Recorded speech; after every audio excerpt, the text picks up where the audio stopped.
stage 1 on the agenda, we have conflicts of interest. Any conflicts that members have on any agenda items? Just thank you, Worship. I can't wait to get paid. My son is a sufferer of cancer. Thank you, Councillor Gear. Any further conflicts to declare? There is none. Moving on to apologies, we have none. We are all in attendance. Item number 4, late item, there is none. Item number 5, items to be considered under section 48(1)(a) of Lagoima, there are none. So we move on now to the public forum, and we have 3 people who have asked to speak. So I will invite Amber Craig from Rangatane Wairarapa to come forward.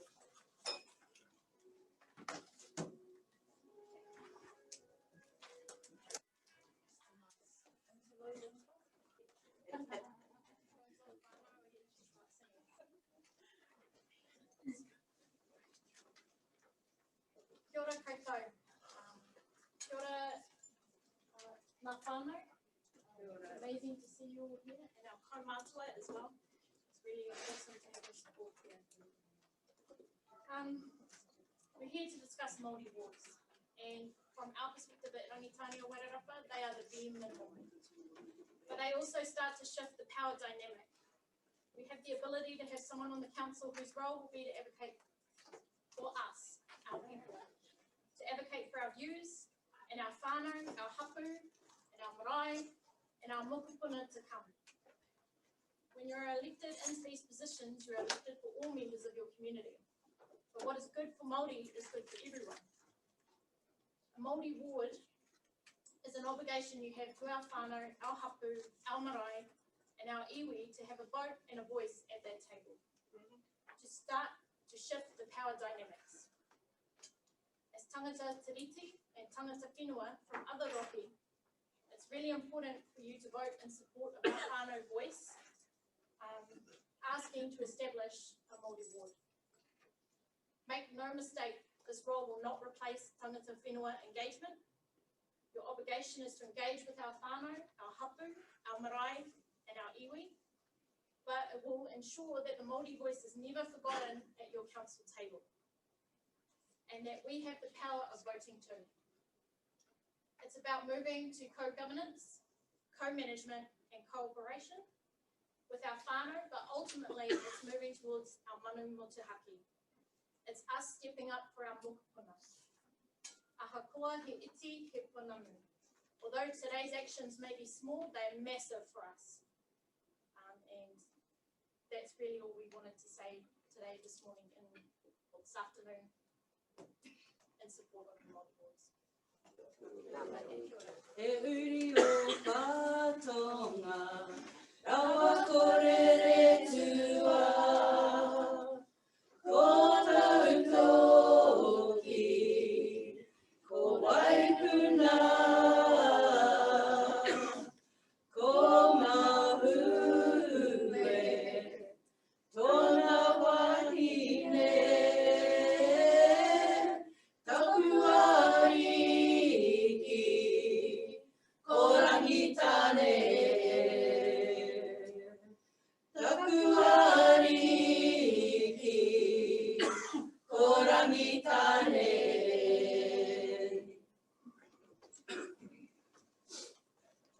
I'd now like to invite Joe Hayes from Rangatane Tūmaura Trust. Thank you, Joe. Kia ora, councillors. Thank you very much for having me at your table again. Rangitane Tūmaura Trust, a settlement governance entity, sits here in total support of the Māori wards. Today, like our previous speaker has said, today is a historic day for this council. Today is a day where you get to turn this whole governance room into a room that will represent our iwi at this table. Today is a day for the future. As Amber has said, this is not about us, it is about our mokopuna and the future of the way that this council is going to conduct itself in partnership and co-governance with iwi.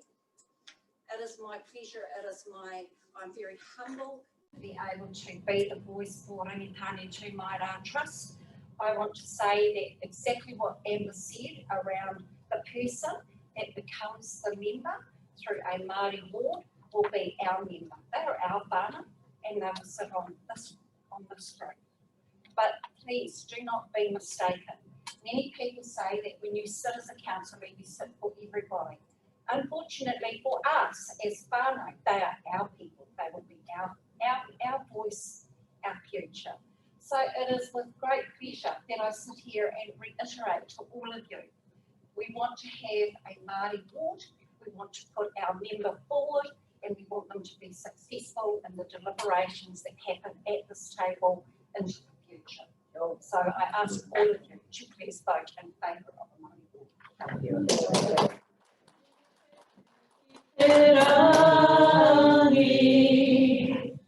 Rangitane ki te whenua, e nia e iwi Māori e, maranga tūmaira, tūmaira, tūmaira, Māori o Rangitane.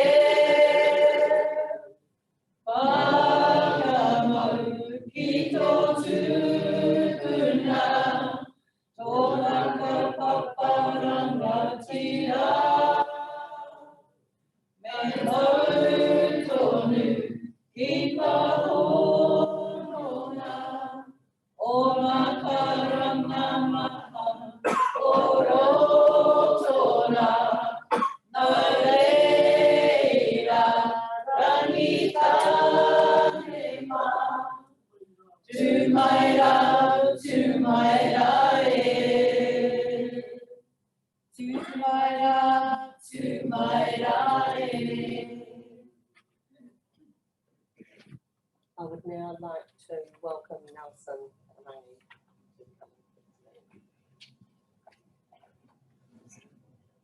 and Might I be permitted to stand? yes, of course. Thank you. Well, greetings, Your Worship. Good afternoon, councillors, members of the public.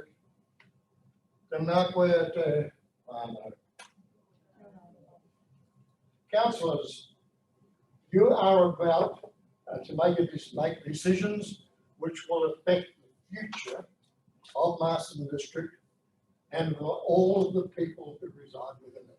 And one of those decisions that you will make as to whether or not to establish a Māori ward.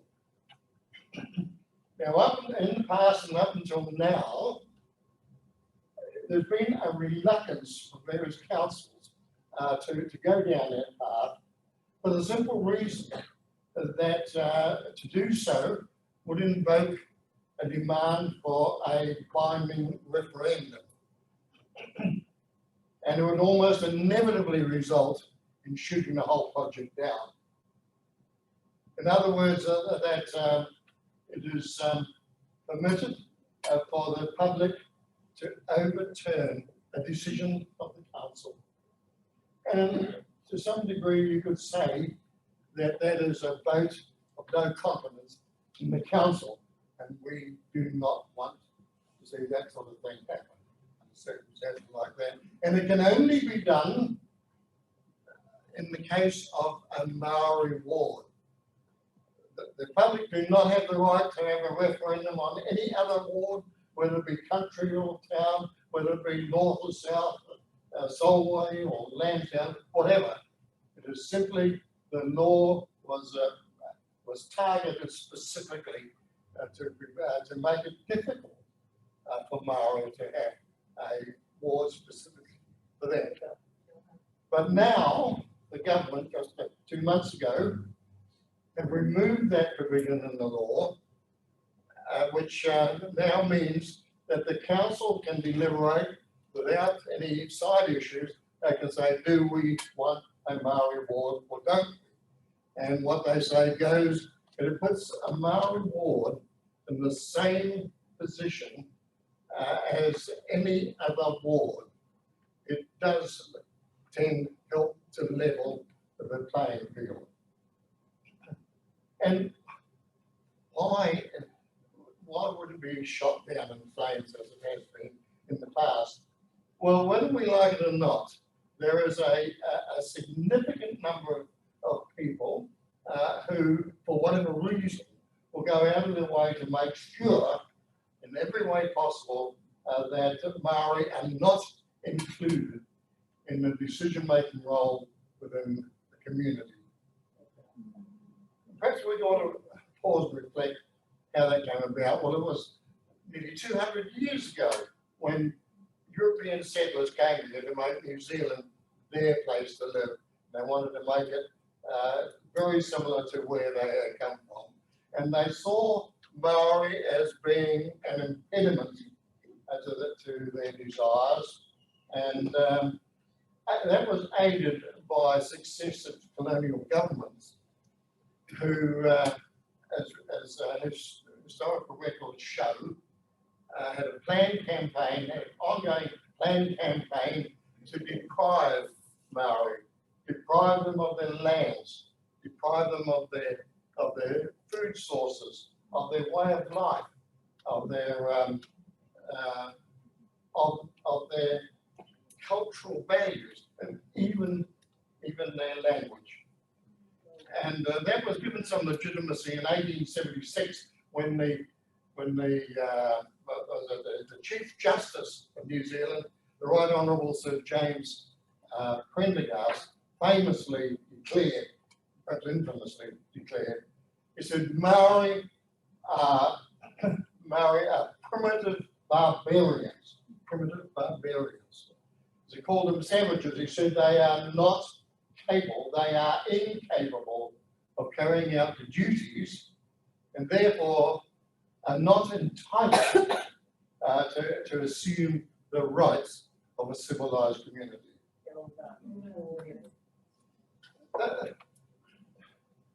That's a pretty bold statement they made, and a lot of people sort of felt so, but a very significant number of people, particularly from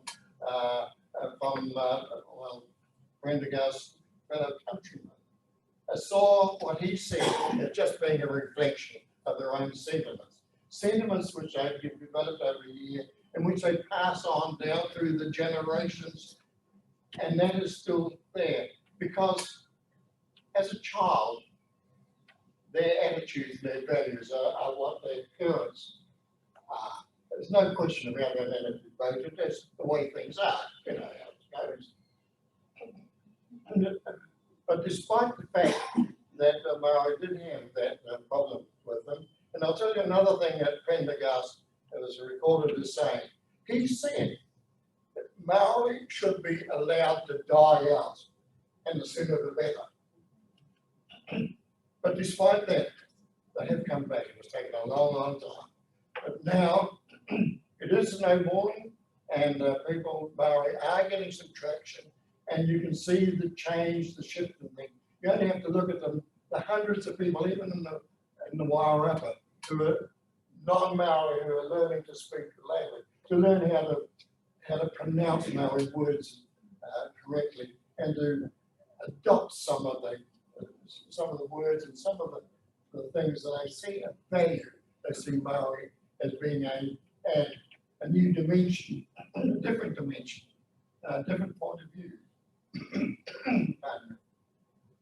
And so now is the time when we can make use of that. Now that the government has changed the rules, I've got to say that prior to this, many of the people, what they would say is, inevitably, there would be people of Maori extraction who would would become councillors. Because people would say, look, if Maori want to be a councillor, they can put their name down and be elected just like the rest of us. Not quite as simple as that. I know, because I've been a councillor on 2 councils, on a regional council, and although I'm standing in in the general ward, because I'm Maori, people say, oh, you're Maori, you're responsible for all these other people. You are representing the Maori race. But I'll tell you something, if, let us say a councillor, I'm saying a Dutch extraction, pick up there. Nobody ever says to them, well, you're Dutch, you can speak for all the Dutch people in the thing. It doesn't happen that way. Only Maori. Now, the same thing happens for the English, South African, or Australian. We could make an exception. But you get the point, isn't it? And now, of course, the only way that Maori can be truly represented in the council is by having their own ward where registered Maori voters can vote for the person of their choice, and that person has a responsibility to represent those people in that ward, just the same as the wards, any wards that you might have been there, that you vote, that people can only vote for that ward in which they live, and you are responsible for those ones. So this is a case where the time is right now, because when you vote, councillors, as to whether or not you should have a Maori ward, you are voting not only for that, but for all of the things. When you make a decision, you're looking at what will improve the outlook, the outcomes for the future. Will it improve the future? And how is it going to look? And whether the future is tomorrow, 3 years, or 20 years, is for the future. And I believe now that the first stage, just a few years ago, the council took the bull by the horns, and they said they'd like to have Maori nominated iwi representatives on some of their committees. Oh, the hell! But they weren't in a position to have any these referendums. And so what happened is the sun still rose. And when you see the caliber of the people who are representing those iwis, look, they'll stand up there anywhere, and we're proud of them. And there's plenty more where they come on too. So this is the future, councillors. The future is in your hands. So the decisions that you make will be for the future. How is it going to be a more diverse, with more points of views that is going to help the district and the people that live in them? And at that stage, there, that's the whole thing that we want to ask you for. But I also plead with you, do not be left behind at the starting gate. Koirarapa tēnei, tuakenei, e karanga,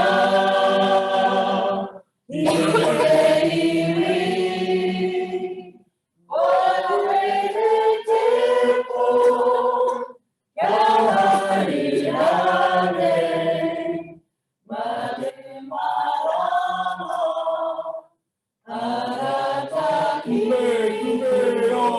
mai te kapua, koe te kotuku, mahati te koau, e hine tama, kia mahi ka kuku, amama tua, e oranga, o te iwi mai e waiata te mai me te kora, whakawhetai ki te atua, apai ngā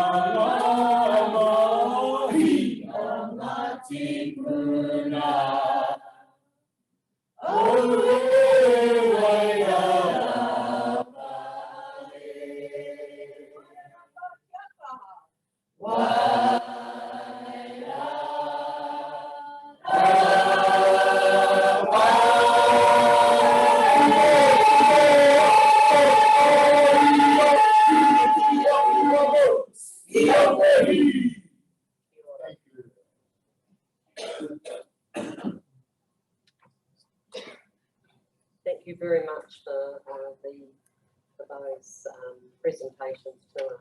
Very, very powerful. I'll move on now for decision on item number 7, the establishment of Māori wards.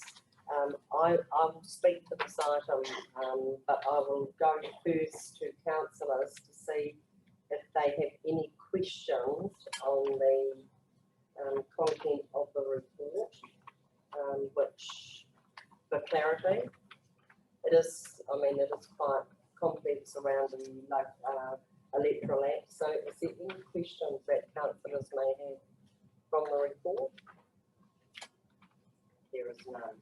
Okay, so, oh, sorry, Judo. I would like clarification around the legislation to get the decision in by the 21st tomorrow.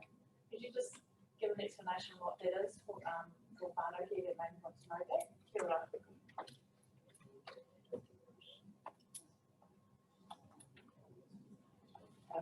Effectively, doesn't the law change?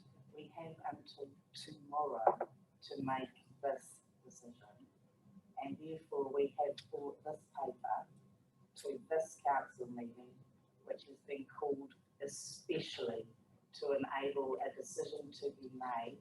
And should that decision be a positive one to establish Māori wards, then we will meet the legislative timeframes to have made the decision, and we will be going forward as a council with Māori wards. There's a little bit that comes after that, but for the purposes of today, Māori wards would be in play should the decision today go back. And that's for the 2022 election. And if we left it after May the 21st, it would not be in time. So we have to follow the legislation. Is there any other questions that Councillor said? Councillor Johnson and Councillor Hunt? Bishop, I've just got a question that when the decision is made, obviously the configuration of council could change as to numbers of councillors. Yes. And I'm just wondering when that change in representation is decided. So this triggers, on the assumption that we approve this today, that will then trigger a representation review, and all of that will be considered as part of that representation review. The time frame of, I think, which would have to start fairly quickly, Angela, is that right? To enable us to meet the requirements of that representation review in time for next year's local election. Councillor Hunt? There is an option to delay it, isn't there? We don't have to make a decision today. Can be delayed. Am I correct in saying that? No, it can't. It could be delayed, but it would mean that we could not establish a Māori ward This time around. for the 2022 election. Is there any other questions of council? No? Sorry, Ray, did you have your hand up? So, you're pondering. No. So I'm going to stand, and Kat said, well, if you stand, we all have to stand. No, you don't. Please remain seated. This is actually only the third time as mayor for nearly 8 years of Masterton District Council that I've actually stood. Usually the chair is not required to stand at council meetings. I'm standing as I did for the last 2 times. The first time was the appointment of iwi representatives to our council, and the second one was our wellbeing strategy, our people, our land, and then today. So that to me, that signifies to me the importance that we make the right decision today.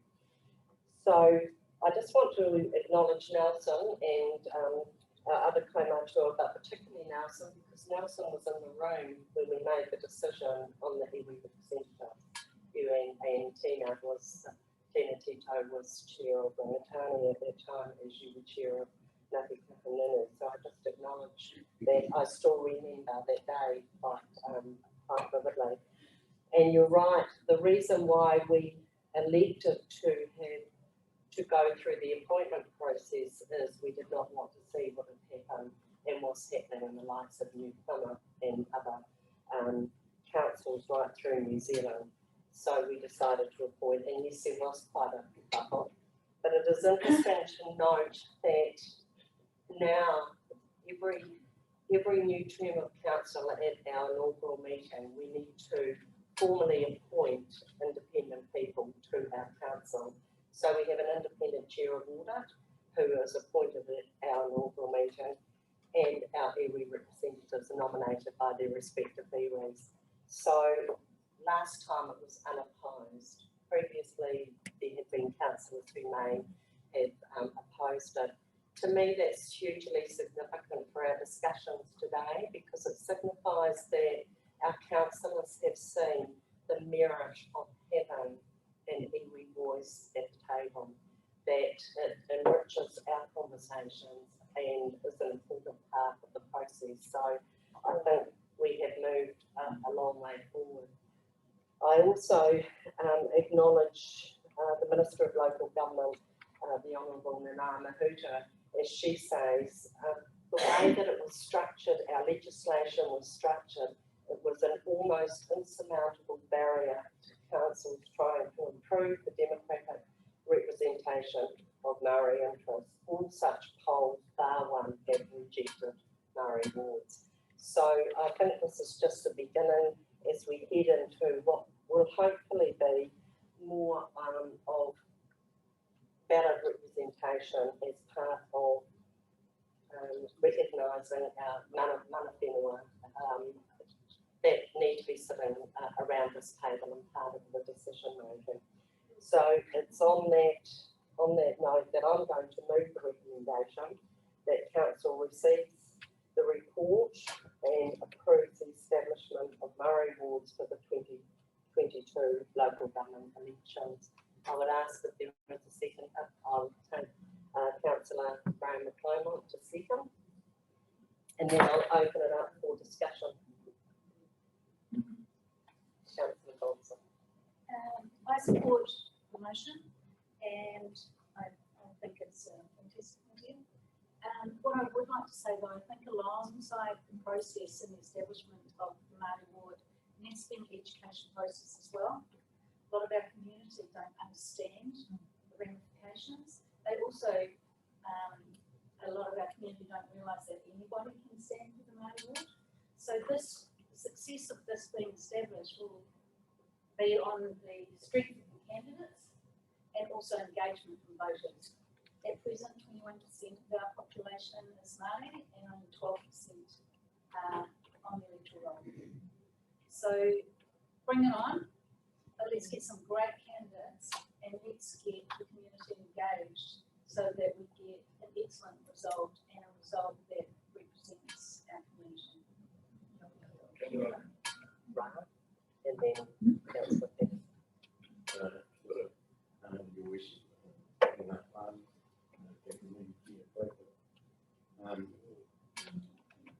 There's a saying that I have in my head that says, there's only one thing worse than not having the vote. It's not having anyone to vote for. And now we step past it. We can have Māori ward and have someone to vote. I want to recognise council in terms of non-regulatory space, in terms of appointing iwi members. I want to confront the korero from Kaita. One of the things that sometimes happens is that we all put into a box that says Māori when we're actually different iwi. That what one iwi does, it shouldn't be what is a stand for all other iwi. And so the iwi Kaitaru decided just to have iwi representation. And I'd like to address that. They have had treaty claims settled for over 20 years. Their relationship with Christchurch District, Christchurch City Council, became a whole lot more important after the earthquakes. And they had a space where they were going to renew what Christchurch I'm not hoping for an earthquake in all the last time we had an earthquake, we were sleeping on going out 6 meters and across 18 meters. And thankfully I told the people of the reservoir about that as well.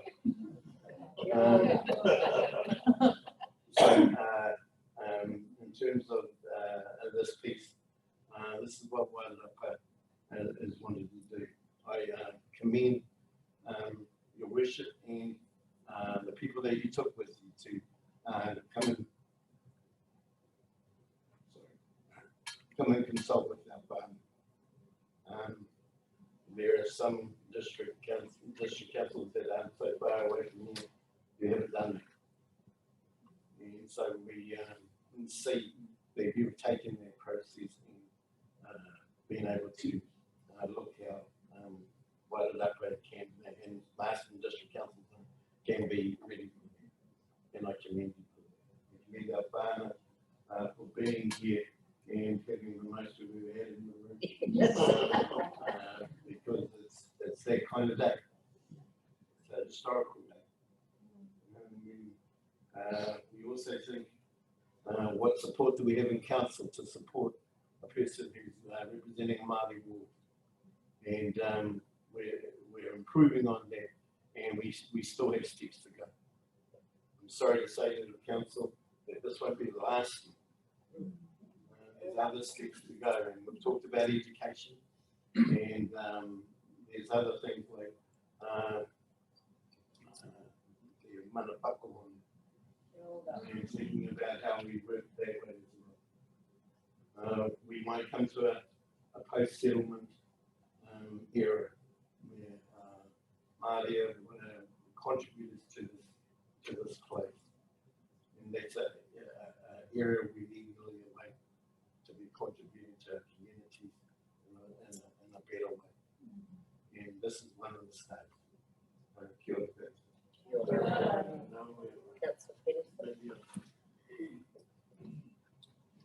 I just think it's so humbling to be here today, to be part of this decision.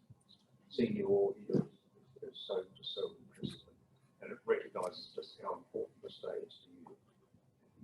And I think this writes a wrong that was in our law until just 2 months ago. And, it's just such a glaring injustice. This is just a small step towards that partnership. Still, as Raj says, it still has a long way.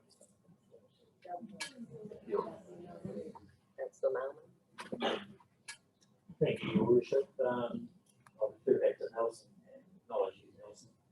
It was about 5.5 years ago you crossed the floor of our auditorium, came to me and implored me to look at iwi representation. And I was one of the council that was talking about it. But since then I've had certainly seen the worth of having iwi representatives around the table and listening to their voice, as well as their humour, which is plentiful. And at that time, Nelson, you said to me, the time will come. I think the time has come. While I would like to have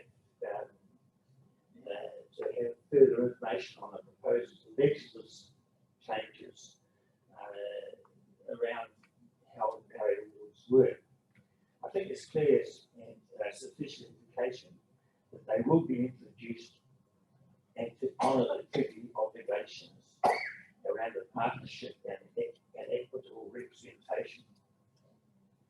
I also see it in terms of our community that the iwi, the 4 iwi entities support the establishment of Māori wards. And it's also part and parcel of our alignment with our strategy towards family.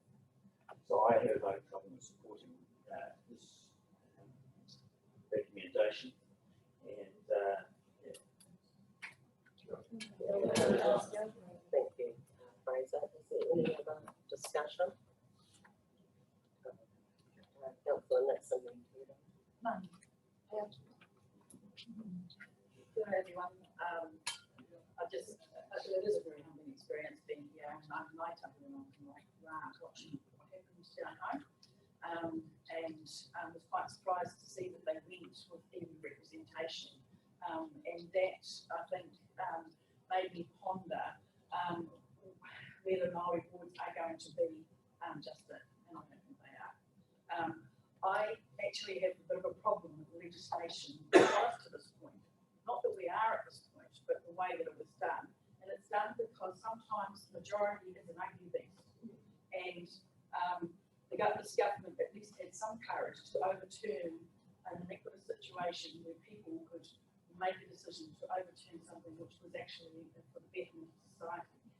I actually think that these Māori boards will change the way people will think in the future because it will take away some of the scariness of it.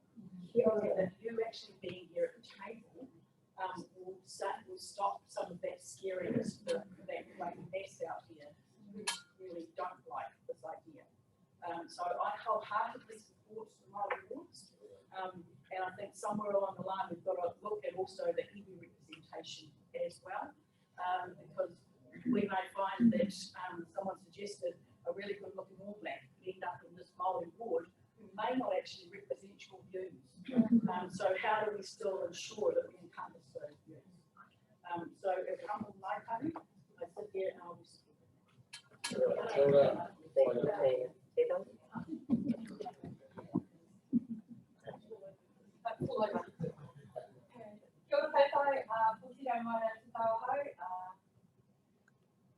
It's really humbling to have all the whānau here, and I just want to acknowledge you all for taking the time out of your day to actually be a part of quite an historical moment for us all. One of the key points is that I would also like to thank Council for actually embracing the idea of wanting and supporting and having a discussion here today. But there's been a lot of work that's been done, and I have to thank you and your staff for making that happen for us so that we can be here today to discuss it on the table. Some of the things that so I was the unanimous vote when it came to council for me to be kind of the representation. So council unanimously voted for me to be here. So that indicated there was a change. They don't regret it at all.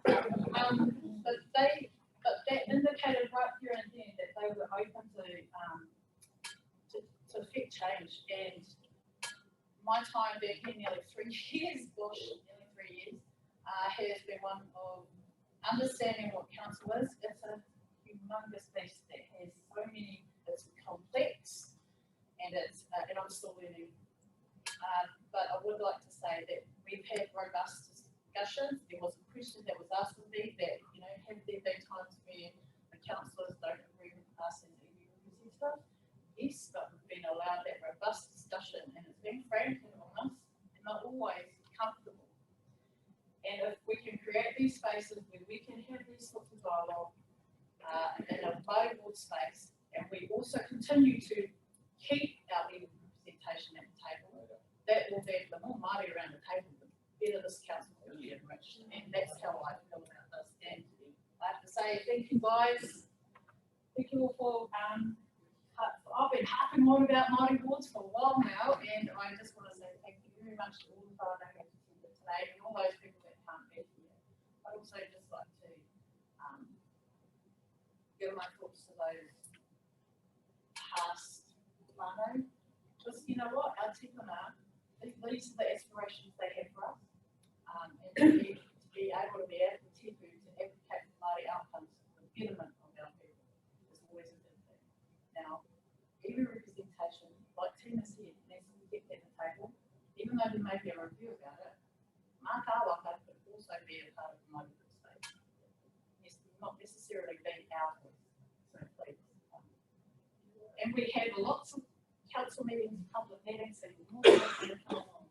So I'm for you. If you've got some hearty tucky that you want to put on the table, get involved and be on the public forum. Thank you, Tudor. Is there any other discussion? Councillor Holmes and Councillor Stefan. This is essentially about our community, and my obligation as an elected member is to represent the views of not only those people who voted me into council, but also people who didn't vote for me. And I have sat over the years with married councillors elected at large or in the urban ward, and they've always contributed as any councillor does to their ability. I just must stress we're all New Zealanders, and I hate it when people start getting categorised, whatever race or whatever we are. And only 12% of the Maori who are on the Maori roll are eligible to vote. If not on the Maori roll, they can vote on the normal roll, as they do now. The Mayor and officers have spoken to iwi over the last months. I too have spoken with ratepayers in public who believe that Maori have the right to stand in any seat as they always have and be a part of a constructive council. This is not new, and I agree. They're happy with the status quo where a poll must be held for the establishment of the Maori ward at 5% of the elector's demand weight. Presently, we have 2 iwi representatives on council, and I really do respect you and enjoy your company. You're busy people, and sometimes you struggle to get to the meetings. Some questions I'd like to ask is, we have the 2 iwi reps and one Maori ward. Will we end up with 3 Maori representatives on the council? How many councillors do we have? Why not? These are complicated decisions that cannot be made in a hurry. So I'm afraid, folks, I'll have to, I won't be voting for this at this stage. I think it's too hurried. I didn't like the way it was rushed through Parliament, but I've said I respect everybody here, and I've said what I believe, and we'll leave it to that. Okay, Councillor Capel. Thank you, Your Worship. First of all, could I say that to Nelson, what a stirring speech. That was amazing. It reminded me of the days Nelson and Pioneer were doing extremely well in the and you guys were yelling and screaming and singing on the sideline.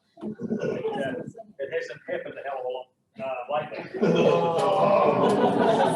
But what I will say is that Tina brought up, I think it was Tina or somebody brought up and said that if a good-looking All Black came to Wairapa, they could win the Maori ward. Well, as a person who would like to see Wairapa win the Heartland Rugby Championship, I hope like hell that happens. I was, and I'm the first to say that I was against the iwi representation when this was first put forward some time ago, and I know, Nelson, you and I had a few words then. I was against it because I thought the process was wrong. Not because I didn't believe in the iwi reps, but because I believed we were rushing it through. I from memory, it came through about 2 days before a council meeting, and I just believed honestly that there was no time to consider it and that it was too important to rush it through. The one thing I will say standing at this table now is that we have been so fortunate, and Ra and Tyrell and others who have been, I think there's been another couple of others, who have been our iwi representatives, and they have taught me certainly that it can work. I heard one of the speakers say, in fact, that there was a little bit of a concern that the Maori voice wasn't being heard. Well, I would like to say that with Ra and Tyrell, the Maori voice has certainly been heard. They have been very forward in putting their presentations across. And as Fraser said, I have really enjoyed the humour, particularly with Ra, to the point that sometimes I don't even know whether he's being serious or not. But I am supporting the approval of the establishment of Maori wards. I think now we have reached that stage where they need to happen. The one thing I will say though, is just as a New Zealander, that I do yearn for the day when we don't have to go through this process, when we are all one New Zealand, when everybody is being treated equally and there is equality. And I don't know when we'll get to that day, but my God, I hope it happens sooner than later. Councillor Beard. I think my most of it's been said, Your Worship, but also I'll make this brief. From next year, we are finally going to have New Zealand history taught through our school. I talked to a lot of people about this, both with opposing views, and I'll use the line from someone I spoke to on the phone not terribly long ago. I said to him, I don't know that this is the best way to do it, but it is a start. And once we plant the seed, to use your words, Martha and Johnny, we give it love, and it can only grow from here. So I am 100% in favour of moving forward together as a community. Is there anybody else that wanted to say anything? No, that would be not. So, just a couple of final comments from me. I sort of just pick up the point about the timeliness and the process and the quickness previously, and I sort of reflect on 180 years. It's still a long time to have waited. So, a few days in the scheme of 180 years really wasn't such a big issue. I just wanted to pick up the point as well that this is uncomfortable for a lot in our community, and we can only, as I think has been reflected by some of the councillors in the room, that who may have opposed the appointment of the iwi representatives to our committees. But I think you can hear from them that that has changed, and I'm hoping that with this step forward, and there will be more steps to come, that this will help to ease what people, I don't know what people are, I think as Tina mentioned, scared of or feel uncomfortable now. So this is one way that we will move forward, and people will realise what was the issue, what were we worried about, what were we feeling uncomfortable about. But we still have, unfortunately, a long way to go with some in our community regarding that. I also, picking up the point Ted I made, want to thank the staff. This has been quite rushed to get it through to this stage, and I just want to thank the staff for putting the work in to enable us to make this what will be a historical decision here today. So thank you, Jeff and Angela and the team. So with that, and if there's nobody else that wanted to say anything, the recommendations have been moved and seconded. So I'm going to put the motion and ask that people raise their right hand. All those in favour of approving the establishment of Māori Ward, please raise your right hand. Those against, motion is carried. Thank you.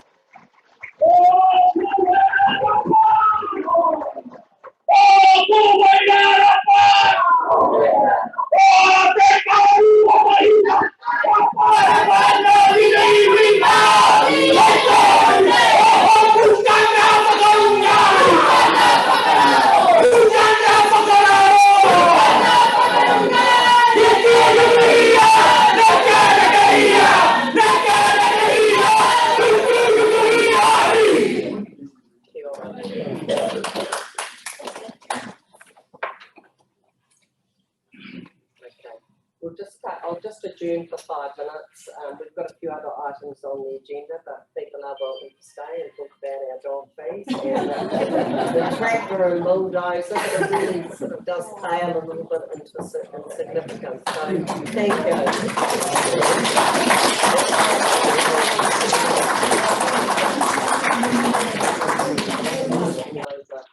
For refurbishment, and I acknowledge the Friends of the Park people that are sitting in the public park today. So you have the report there with the recommendation.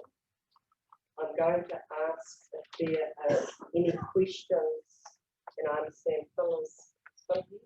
Oh, Phil Evans is here. Phil, is there anything you wanted to highlight from the report, or take it as read? Actually, taking just point out the information that I was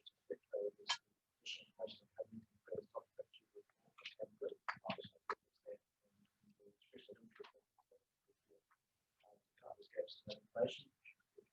So this is the type of information that we can proceed. I would definitely recommend that the president is accepted. There's quite a few points from the recommendation of this one cover off. There's the funds to appreciate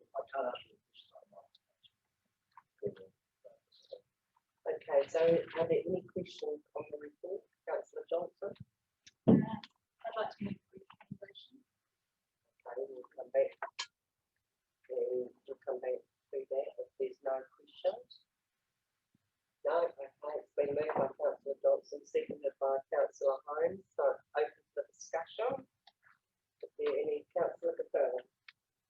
Yes, your worship, I'm delighted with the fact that we've got to the, seemingly to the end of, pretty sorry saga. The one thing that really interests me, probably annoys me really, is when I read the supplementary here from Queen's Park, where they point out that they've been talking to the author of the report on national standards. And she's actually said to them, and it's very clear here, that in terms of the repairing of these equipment, that it shouldn't be that hard. There are similar old tractors and playgrounds all over New Zealand.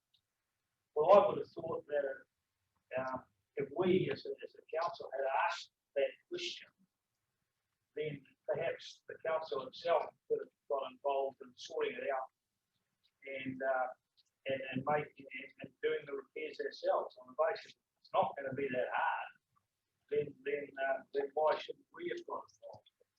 That concerns me because we went through a long process where it seemed that a lot of the work that needed to be done was really difficult, and that it would take real expertise to get it done. And now we're finding that the person who wrote the report says it shouldn't be that hard, and she's willing to consult with the Friends of the Park engineers as they work through this project. It's just a pity, I think, that we didn't ask that question of the person who maybe this thing would have been sorted out a long time ago.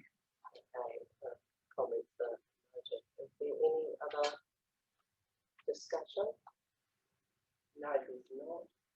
So the recommendations have been moved and seconded. So I will put the recommendations. I'm obviously not going to read them all out, and that is council from A through to I, on page 131 to 132. So I'm going to put it as one motion. All those in favour, please say aye. Against, motion is carried. So thank you. Thank you, Friends of the Park, and we wish you all the best. Okay, moving on now to the next item on the agenda is the amendment to the Wairarapa Consolidated Bylaw traffic schedule, and this is the temporary restriction on the use of charter spaces. Is there any questions that councillors have on the report? And any points that you want to Yeah, I have a question just with regards to page 137. It talks about a number of car parks that we're recommending this be used, which is 31. But at no time does it talk about the actual current occupancy of the car parks in that area. Who's using them currently, how often, how long. My concern is, well, my actually it's 2 car parks that we're designated for COVID testing, and there's no reference to the occupancy of them currently, and will be put out by that. And I would actually feel more comfortable that option 2 was considered, which is designate Tuesday council and car parks. Okay, is there any councillor Ryan? My concern allocate 31 COVID is the impact on the library. There's so many users, older population, who like to use the no part closer.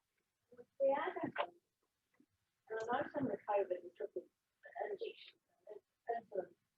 vaccination tickets will also be older, but I think we need to balance that. I think 31 is too high. And I know you probably took a recommendation from the WHO and somebody, but public health probably was, but So I can understand it's a request from the DHB for person. And that was based on what they thought in terms of volumes that would be going through the clinic. And of course, you need the time to actually have a negative result as well. And you're right, as to the types of people that would be wanting to be parking reasonably close are some of, slightly more vulnerable people in society, as well as the fact that even when we talked about this with them, we will work with others in that general precinct, so Greater Wellington and another public body has allocated car parking. We may well think that there's a public good in making some big car parking available. So it doesn't say that necessarily that they will always fully be occupied, or indeed, we are, as it says in the report, we're promoting that those that don't need to utilise it can use other car parks in the general vicinity. Okay. Just on that, you said that they need time of negative test, this is a vaccination. They've got to wait 20 minutes. Yes, I know that, but they'll also get times for when you vaccines. And the other thing is too, there's 134 public car parks in the adjacent area, and I believe that, as I said, that 31 car parks is too much for the other businesses that are still in use and need parking. I don't disagree, Councillor. Do any other? Councillor King? I think we're going to find it was just that car park or other options for various car parks. The request came directly to me. They had done an assessment of the locations and the distances, and they specifically asked for this car park and the specific numbers. And obviously, they don't need it for full time. We'll be seeing usage change. Come back and then report it to the government. Yeah, I agree that it should be substantially the experts that are asked for this amount of spaces. They know exactly what they need, and I think we should follow their advice. Thank you. Is there any other debate? Councillor Beaver? We should employ the other places and they then campus to do it. So I can show you they asked for 30, we gave an extra one, because it's actually all in the same line, and you're going to put the signage up at the step today. So the other businesses in the location generally are also the tenants of the person that has met the DHB, the lease for the site that we're taking. So that is something between those people, not for council to go and canvass the other businesses about whether it is appropriate to have car parks for people having a vaccination in our public car park, I believe. Okay. I just thought you would looking for public places. Okay, is there any other questions? I'm really surprised by the comments around the table. I support Councillor Nelson's comment. The DHB asked us for this. This is about the COVID vaccination rollout. A year ago, we were just coming out or about to come out of alert levels. How quickly we forget what the devastation could be for our community. This is only temporary. It's not going to be there forever. It is going to be an inconvenience for some people. We understand that would normally happen. That will be an inconvenience, but I think that's an inconvenience we're having, given that we're doing this is about COVID vaccination. So yeah, I am quite surprised at that views around. But do have said that it's not car parks to lose. It is only a temporary measure to allow those that need to be, particularly the first rollout for the over 65s, that they are close and vulnerable people with high health needs are going to be close enough to be able to access that. So is there any other comments? If not, I'm going to put the recommendation and we'll see where it lands. So I'll move the recommendation that council adopt the temporary amendment to allow 31 parking spaces, seconded by councillor Malma. So it's been moved and seconded. Is there any further discussion? Okay, I'll ask that people put their hands up, please. And those in favour of the recommendation, raise your right hand. Okay, motion is, those against? Motion is carried. Thank you. Okay, I'm just going to skip number 10 and then come, so I'm going to move to item number 11. And on the agenda, and then we'll might adjourn for a little bit for the adoption of the dog registration. So the report is there, page 154 to 156. I'm going to take that as read. It's a great, I think it's great that council support this. And so is there any questions on it? Any discussions on it? You do. Yeah. I'm happy to read it. Okay, moved by councillor Holmes, seconded by councillor Nixon. There's no further discussion. I'm going to put the motion. All those in favour of the recommendations on page 154, say aye. Aye. Against? Carried. Okay, moving on now to the last item, number 10, the adoption of our dog registration and associated fees. So we need to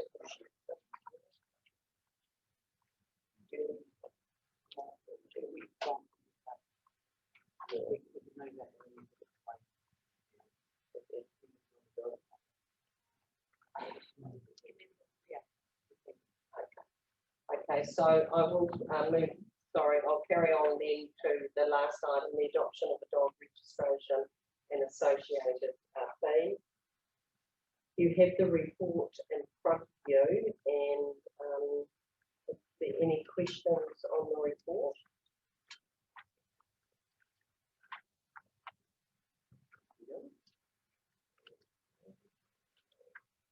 Any discussion on it?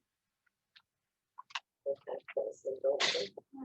I'd just like to say that I don't agree with the increase. I'd like to take what is read, but also change point 2 on the recommendation and go to option 2, which is the fixed contribution from rates to reduce total investment fees. And that obviously nothing that looks like. You're asking, can you move the change the fee structure, the revenue and financing policy to 80/20 performance that you're asking? Yes. Yeah. Okay. So I'd like to make that as an amendment. Can I ask officers just to give us some feedback? Yeah, on what that may mean? We did touch on those before. Sorry, so that's moving our right side. It was able to have an acceptance.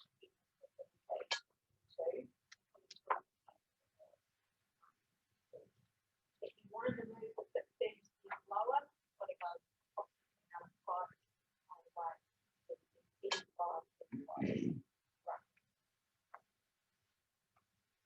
So Angela, there's a 16% increase on those fees. on the current fee this year, Current or the fees. 16% above that, move to the 8%. Roughly, a little bit of the.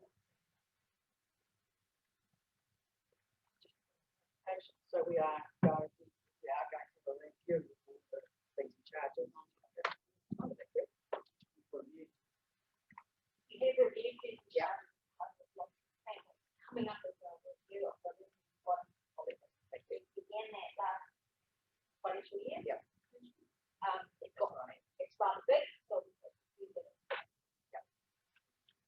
an indication that would take, for example, the usual fee from 82 to 95 approximately.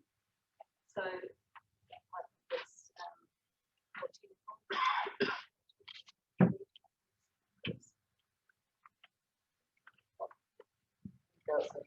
I would actually, just talked about this before, said the 80-20, I'd actually, because it's a one-off thing, so. We need to recognise councillors when we move that, that's fine, not saying that we shouldn't, so that's increasing the total rate payment for it. Yes. Which is currently at 15,225. I don't know, David, I know I through you kept putting staff on the spot. I don't know what the monetary figure of that would be, the 25%. David? I mean, I can't remember what David cost. The 5% for around 23,000. Okay. So another 5%. Yeah, okay, no, that's fine. Okay, so where are people thinking? We've got, it's currently 85-15, we've got a suggestion of being 80-20, we've now got a suggestion of 75-25, so where are we at? I'll start here on comfortable 20 shows it.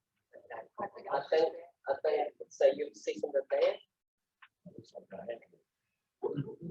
Okay, it's been moved and seconded.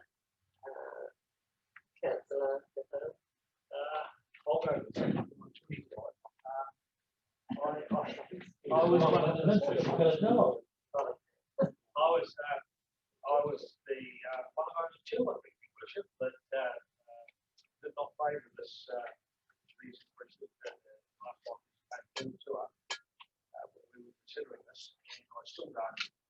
I think there is that is even 75-25 major increase. One of the things that have been pointed out to me a number of times since this came forward, certainly in discussions over the long-term plan, was the number of older people in town who are fixed incomes, who live alone and have a dog for company. And these people, there's a hell of a lot of them in Masterton. And I just think that that we've got to be very careful that we don't get into a situation where we're creating a problem for those folks and that they can't afford their dog and their well-being goes by the board, or their well-being as a dog. So, I would have loved personally to see the fees stay as they are at the present time. But I do realise that there are costs that need to go up. So since the 75-25 is the lowest one we've got, this one I'll go with. Okay, so you're speaking against the motion. Yes. Okay, is there any other discussion? Councillor Nelson.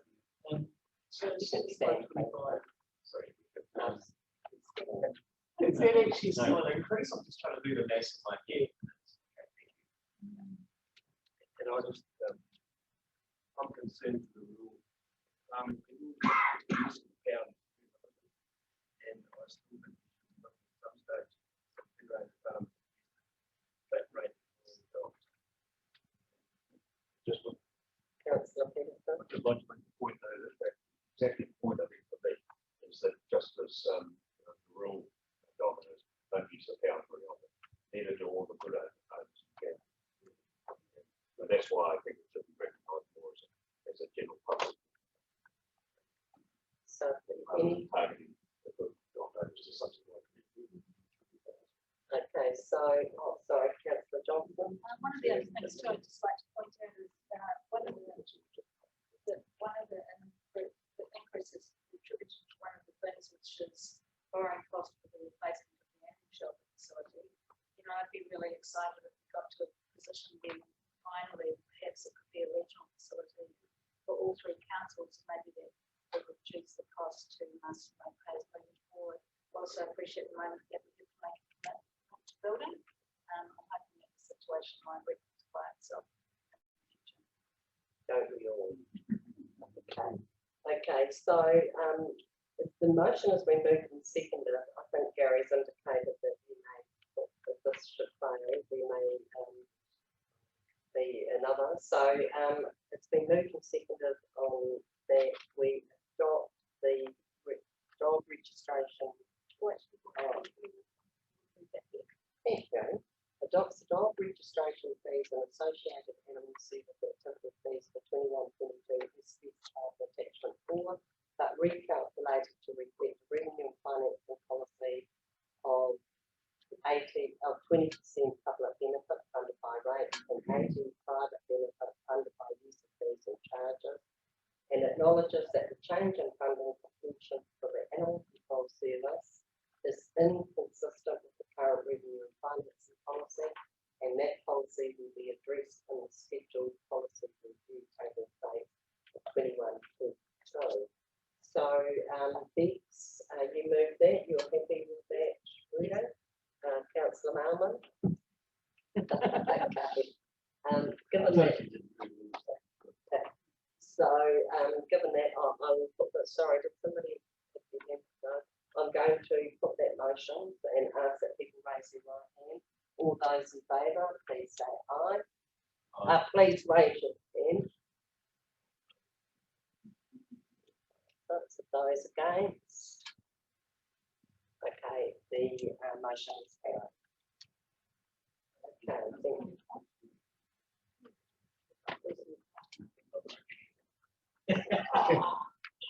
Okay, thank you very much, everybody. We've had a long couple of days on hearings and then a very important council meeting today, which saw the establishment of Māori Ward for 2023, which is exciting. But more work for the staff to do as they undergo governance hearing. So I wonder, I'll just do a closing part here actually just for me, and that's to say thank you everybody for the attention that you gave to what was an historical resolution here today, and how important that is going to be for our community, particularly for Māori people as we move forward. And as I said today, it is 180 years late, but it's progress, and I think